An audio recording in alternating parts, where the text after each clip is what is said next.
Sa isang malaking syudad, may dalawang mag-inang pusa ang nanglilimos sa daan. Isang araw, nakita ng inang pusa ang kanyang anak na matamlay at dali-dali niya itong binuhat at tumakbong balisa papuntang hospital. Noong nakarating na ang inang pusa sa pintuan ng hospital ay agad naman itong hinarang ng maskuladong security guard sa kadahilan ng wala itong perang pambayad. Upo na lang na umiiyak ang inang pusa habang kalong-kalong ang kanyang anak na may sakit sa harap ng pintuan ng hospital. Sa kabilang banda, nakita at narinig sila ng nurse na pusa sa kanilang sitwasyon. At lumapit ito sa kanila at sinabing ako na bahala sa inyo. Samantalang sinabihan ng nurse ang security guard na hayaan ang mag-inang pusa na pumasok sa hospital.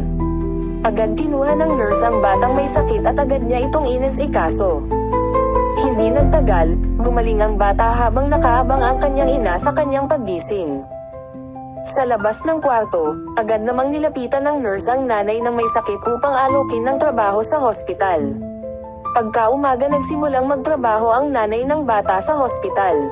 Habang ang anak naman nito ay lubusan ng gumaling, na walang iniindang sakit. At namuhay silang hindi na kailangan manlimos sa daan. Maraming salamat po sa panonood. Huwag niyo sanang kalimutan ang mag-like, share, follow and subscribe.